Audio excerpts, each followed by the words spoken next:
Hello दोस्तों, कैसे हो आप सभी। मैं बीके सिंह, आप सभी का मैं बीके सिंह में स्वागत करता हूँ। मैं आशा करता हूँ कि आप सभी स्वस्थ होंगे, मस्त होंगे और अपनी पढ़ाई व सेहत का भी अच्छे से ख्याल रख रहे होंगे। आज का अपन लोगों का सेशन इंग्लिश का 17 सेशन रहने वाला है।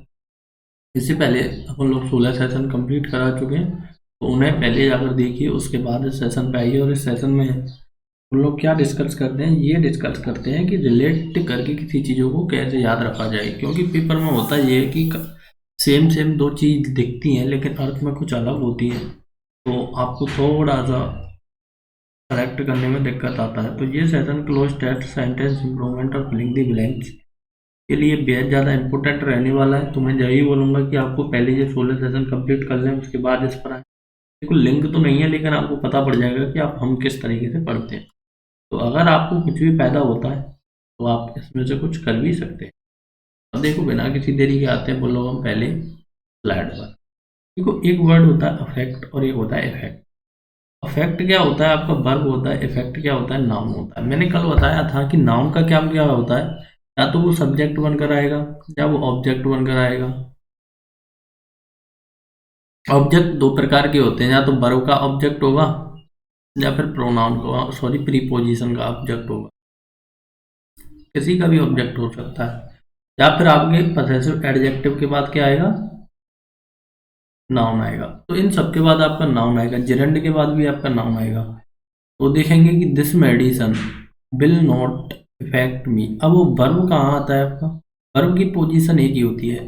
अगर मेन वर्ब है तो वो कहाँ आएगा, हेल्पिंग वर्ब के बाद आएगा। या फिर कहाँ आएगा, अगर सेंटेंस इंपेरेटिव है तो वाक्य की स्टार्टिंग में आएगा, क्योंकि वाक्य की स्टार्टिंग इंपेरेटिव सेंटेंस में होती है। ठीक है जी। तो दो जगह आपका वर्ब काम करेगा। अब देखो, ये क्या है, ये है आपकी हेल्पिंग वर्ब, ये नॉट। तो पूरा का पूरा ये क्या बना हुआ है आपका, हेल्पिंग वर्ब। तो यहाँ पर क्या चाहिए आपको, मेन वर्ब। तो मेन वर्ब क्या है, देखो इफेक्ट क्या है, नाउन है। तो यहाँ पर इसने क्या लगा दिया, मेन वर्ब की जगह नाउन लगा दिया। तो आपको क्या करके आना पड़ेगा, यहाँ इफेक्ट लगा कर आना पड़ेगा। इस प्रकार के सेंटेंस आपको पेपर में बहुत ज़्यादा गलती करके दे दिए जाते हैं। उसमें नाउन की जगह वर्ब लगा देते हैं, वर्ब की जगह नाउन लगा देते हैं। अब यहाँ कहीं भी बैठे हैं, इफेक्ट का मतलब होता है प्रभावित करना, तो इन दोनों शब्दों को अच्छे से नोट डाउन कर लें। अब देखो, इसी प्रकार से दूसरे वर्ड प्रिंसिपल और प्रिंसिपल। तो पी ए एल वाला होता है आपका प्रधानाचार्य और पी एल ई वाला होता है आपका सिद्धांत।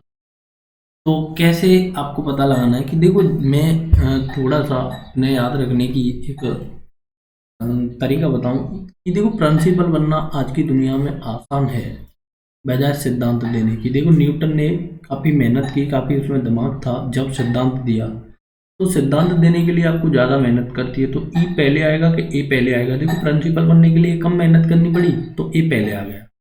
सिद्धांत देने हैं तो ई बाद में आता है, मतलब काफ़ी पहले आप प्रधानाचार्य बन जाएंगे, उसके बाद ही आप सिद्धांत दे पाएंगे कि आपके सिद्धांत फेमस हो पाए। तो इस कारण जो पहले आ जाता है उसे क्या बोलते हैं, प्रधानाचार्य। पहले आप प्रधानाचार्य बनेंगे, उसके बाद क्या देंगे, सिद्धांत देंगे। तो इस कारण से आप इसे याद करें मेरे हिसाब से। अगर आपका कोई पहले से ट्रैक बना हुआ है तो आप उससे भी इसे याद कर सकते हैं। देखो, एवरीबडी एक्सपेक्ट, प्रत्येक आशा करता है। यू मस्ट अवॉइड वाई का मतलब होता है पालन करना। क्या होता है, पालन करना। The principle you preach, preach माने होता है किसी चीज का उल्लंघन। अब देखो, ये क्या है, अवॉइड वाई का मतलब होता है किसी चीज का पालन करना, और प्रिंसिपल माने होता है आपका प्रधानाचार्य। तो आप सिद्धांतों को फॉलो करेंगे या प्रधानाचार्य को फॉलो करेंगे, तो आप कहेंगे जी हम सिद्धांतों को फॉलो करेंगे। प्रीच माने होता है किसी चीज का उल्लंघन करना, वॉयलेट करना। तो ये सिद्धांत आपने पालन करना है। मस्ट, मस्ट का प्रयोग कब करते हैं, जब किसी चीज का कंपल्सन देखा है, बाध्यता देखा। तो इस प्रकार से यहाँ प्रधानाचार्य की जगह क्या आएगा, प्रिंसिपल आएगा। कौन सा वाला, ई वाला। ठीक है जी। तो आपको सिद्धांतों का पालन करना है, किसी प्रधानाचार्य का पालन नहीं करना है। याद रखने का तरीका मैं बता ही चुका हूँ। अब देखेंगे नेक्स्ट, एडवाइस और एडवाइस, दोनों का सेम प्रोनाउंसिएशन, और लेकिन यूज अलग है। वर्ब कब आती है, या तो हेल्पिंग वर्ब के बाद आएगी, हेल्पिंग वर्ब के बाद आपकी मेन वर्ब आएगी, या फिर आपकी कब आएगी, सब सेंटेंस की स्टार्टिंग में आपकी आएगी। तो इस प्रकार से आपकी मेन वर्ब आती है। लेकिन नाउन कब आती है, नाउन या तो सब्जेक्ट का काम करेगी या ऑब्जेक्ट का काम करेगी। तो इस प्रकार से हम देखेंगे तो he give me a pieces of advice. देखो जब भी नाउन एक ये एडवाइस है ना, एक ऐसी नाउन है आपकी अनकाउंटेबल नाउन है। तो अनकाउंटेबल नाउन के लिए अपन लोग सिंगुलर या प्लूरल बनाने के लिए कुछ एडिशनल वर्डों का यूज करते हैं। तो यहाँ पर किसका वर्ड किया गया है, ए पीसेस ऑफ एडवाइस। तो एक एडवाइस का टुकड़ा या फिर ये अब यहाँ पर प्लूरल बना रहा है, सॉरी सिंगुलर बना रहा है, ये पीसेस ऑफ एडवाइस। अब देखो ऑफ क्या है यहाँ पर, प्रीपोजिशन।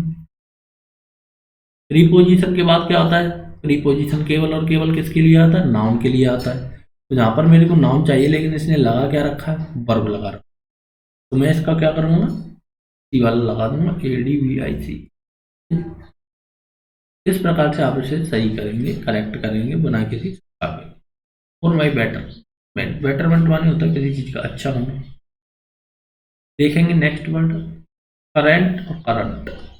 काफ़ी खूबसूरत वर्ड करेंट। देखो जब भी ए आ जाए तो उसका मतलब होता है किशमिश। किशमिश जो आप लोग खाते हैं अपने घरों में वो होता है। और ई वाला मतलब होता है वर्तमान की, जो करंट अफेयर चल रहा है। और करंट अफेयर चल रहा है तो मतलब वो वर्तमान में क्या चल रहा है। यहाँ पर आपने करंट का नाम सुना होगा, जब भी आपने फिजिक्स पढ़ी होगी, इलेक्ट्रॉनिक्स पढ़ी होगी, तो उसमें भी एक करंट नाम की चीज़ होती है। उसे आप क्या बोलते हैं, धारा बोलते हैं। जो विद्युत धारा, इलेक्ट्रिसिटी करके बोलते हैं, विद्युत धारा करके बोलते हैं। तो ये धारा स्ट्रीम किसी की भी हो सकती है, तो स्ट्रीम भी बोलते हैं आप इसे। तो कुछ भी बोल सकते हैं। I like the sweets which are made of currant. तो मैं उन सीटों को पसंद करता हूँ। देखो ये क्या है आपकी, ये प्रीपोजिशन है। प्रीपोजिशन के तुरंत बाद क्या आता है, आपका नाउन आता है। तो यहाँ पर देखो नाउन और प्रोनाउन और वर्ब में तो कोई अंतर नहीं है, लेकिन अंतर क्या दिया हुआ है कि यहाँ पर क्या चाहिए आपको, धारा चाहिए, किशमिश चाहिए। तो आप कहेंगे जी किशमिश चाहिए, तो कौन सी लगानी पड़ेगी, नीचे वाली लगानी पड़ेगी, किशमिश। And milk. ठीक है जी, तो बड़ी आसानी के साथ इसे आप रिलेट करके याद कर पाएंगे। आशा करता हूँ कि आपके लिए ये जरूर समझ में आ रहा हो। अब देखो हील और हील। देखो हील का मतलब होता है स्वस्थ होना। हील का मतलब होता है स्वस्थ, रिकवरी होना, रिकवरी होना। ठीक है जी। और इसका मतलब होता है डबल एल वाला, जो एडी है आपके पैर वाली, उसे बोलते हैं आप हील। तो सिंस ही और ड्राफ्ट, वह तब से क्या है, बोना है। बोना होता है मतलब जो घट्टा है। सी प्रीफर, वह प्रीफर करती है, है नहीं, वो है नहीं है, वह है। She prefer to bear high heel to make her look tall. तो वह अपने लंबे देखने के लिए क्या प्रीफर करती है, हाई हील प्रीफर करती है। तो देखो हाई हील तो सही है, लेकिन एक चीज़ और बता दूं, ये हाई हील्स आता है आपके हमेशा क्या आता है, प्लूरल आता है। तो आप यहाँ पर क्या करेंगे, हाई हील्स का प्रयोग करेंगे, क्योंकि पैर की एड़ी एक नहीं पहनी जाती है, दो पहनी जाती है। तो इसलिए पेयर होता है, तो इस कारण इसका हमेशा क्या बनता है, प्लूरल। तो हाई हील्स का प्रयोग करते हैं, कभी हाई हील का प्रयोग नहीं करते। तो थोड़ा सा आगे चलते हैं, ये हाई हील आपको ध्यान रखना है काफ़ी अच्छे से। अब देखो ये टॉपिक आता है आपके एडजेक्टिव का। तो इसमें हम कोई पार्टिकुलर टॉपिक नहीं पढ़ रहे हैं, जैसे जैसे पेपर में आते हैं उसी के अकॉर्डिंग पढ़ रहे हैं। तो देखेंगे the poor, the poor, the rich, the sick. Sick माने होता है बीमार, the old, the young, the educate, the blind, the deaf, the dumb, the lame, the weak, the strong. ETC का प्रयोग किसके लिए किया जाता है, पूरी की पूरी होल जाति बताने के लिए किया जाता है। ये कैसे नाउन है आपके, प्लूरल काउंटेबल नाउन है। जब ये प्लूरल काउंटेबल नाउन है तो और इनके साथ क्या नहीं लगाया जाता है, कभी भी पीपल लगाया नहीं जाता। अगर पीपल लगा दिया तो इसी प्रकार का गलती आपको पेपर में पाएगा। क्योंकि देखो मैं बताऊं, द पुअर का मतलब होता है पूरा का पूरा, पूरा, पूरे गरीब लोग, पूरे गरीब लोग। तो इस प्रकार से देखो इसमें द पुअर में ही ऑलरेडी पीपल इंक्लूडेड होता है, तो पीपल लगाकर आपको यहाँ पर डबल सुपरफिलियस नहीं करना है। तो इस प्रकार से क्या नहीं करते, यहाँ पर हम पीपल नहीं लगाते। इनके बाद देखो दा क्या है, एडजेक्ट, सॉरी आपका डिटरमाइनर है। ये क्या है, पुअर क्या है आपकी, देखो गरीब है। जब ये दोनों मिल जाते हैं तो ये क्या बन जाता है, एडजेक्टिव बन जाता है। तो इस कारण पूरी की पूरी ये जाति को बोधित करता है, संबोधित करता है। और इसके साथ आपको ये भी हमेशा ध्यान रखना है कि जो भी वर्ब आएगी वो कैसी आएगी, प्लूरल ही आएगी। और जो भी कोई भी अगर प्रोनाउन लेना है वो भी कैसा आएगा, वर्ब कैसी आएगी, ऑलवेज प्लूरल आएगी। ठीक है जी। तो द रिच माने अमीर लोग, is getting richer and richer. तो अमीर लोग क्या होते जा रहे हैं, पैसे वाले, अधिक पैसे वाले होते जा रहे हैं, या फिर और रिच होते जा रहे हैं। And the poor are getting poorer and poor. और गरीब क्या होते जा रहे हैं, गरीब गरीब होते जा रहे हैं। अब आपको गलती दिख रहा होगा कि द पुअर क्या है, प्लूरल काउंटेबल नाउन है, तो यहाँ पर आपको कैसी वर्ब चाहिए, प्लूरल वर्ब चाहिए, लेकिन वर्ब कैसी दिया है आपको, सिंगुलर दिया है। तो यहाँ पर क्या लगाएंगे आप, आल लगाएंगे। अगर नहीं आता है तो देखो मैं यहाँ पर एंड भी बताऊं, तो देखो एंड द पुअर आर आया है यहाँ पर, ये प्लूरल वर्ब है। और एंड हमेशा दो समान तरह के सेंटेंस को जोड़ता है। ये नहीं कि आगे सिंगुलर है तो पीछे प्लूरल आएगा, आगे नेगेटिव है तो पीछे पॉजिटिव आएगा, ऐसा एंड के साथ नहीं होता है। तो एंड के बाद जो भी नाउन है या फिर जो भी प्रोनाउन है वो क्या होना चाहिए, पहले ही होना चाहिए। तो यहाँ वर्ब कैसी है आपकी, आर है, यहाँ क्या है, इज है। ये गलत होगा, यहाँ पर क्या लगाना है, आर। क्यों, क्योंकि द रिच कैसा है आपका, प्लूरल काउंटेबल नाउन है। देखेंगे next, he has been kind enough to give 5 million rupees to a poor for their rehabilitation. Rehabilitation माने होता है पुनर्निवास। तो देखेंगे कैसे कि बस गलती क्या दिख रहा है, to a poor. A poor का मतलब होता है गरीब, लेकिन हमें क्या करना है, द पुअर, गरीब लोगों के लिए वह इतना क्या है, काइंड इनफ का मतलब है इतना पैसे वाला है कि वो क्या दे सकता है, 5 million रुपी दे सकता है। किसके लिए, टू अ पुअर का मतलब होगा एक, लेकिन हम किसके लिए कर रहे हैं, पूरी की पूरी कौम के लिए कर रहे हैं, पूरी की पूरी जाति के लिए कर रहे हैं। फॉर देयर रिहेबिलिटेशन, उनके पुनर्निवास के लिए वो क्या दे सकता है, 5 million रुपए दे सकता है। तो पूरा का पूरा कौम लेना है आपको, एक लोग नहीं लेना है। देखेंगे नेक्स्ट, यदि किसी वाक्य की शुरुआत निम्न से हो, each either, neither, no, not, no one, nobody, everybody, every someone, nothing, anything, may. देखो मैनी के बाद ए या एन होना चाहिए और मोर देन वन। ईटीसी से हो तो ये क्या लेते हैं, अपने बाद हमेशा सिंगुलर वर्ब लेते हैं, और क्या लेते हैं, अपने बाद हमेशा सिंगुलर प्रोनाउन लेते हैं। तो इनके बाद हमेशा सिंगुलर वर्ब आएगा और सिंगुलर प्रोनाउन आएगा, ये आपको विशेष ध्यान रखना है। तो everybody has serve their nation, तो प्रत्येक क्या कर रहा है, अपने देश की सेवा कर रहा है।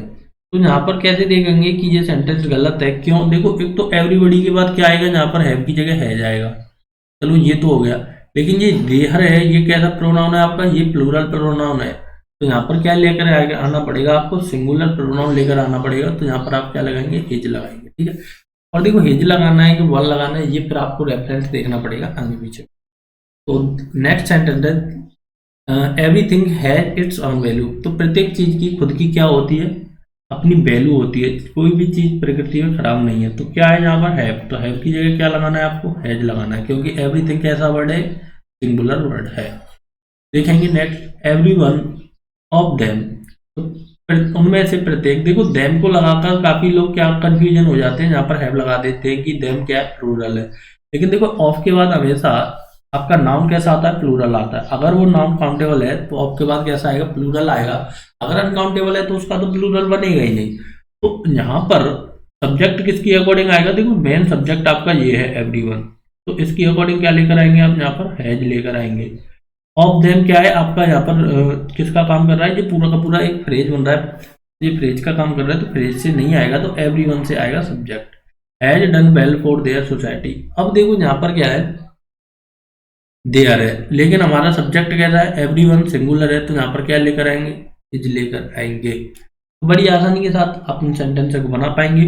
तो आज का वीडियो हमारा सिर्फ इतना ही रहने वाला है। तो मैं आशा करता हूँ कि ये वीडियो आपको जरूर पसंद आया होगा और ये सीरीज आप भी काफ़ी अच्छे से पसंद कर रहे होंगे।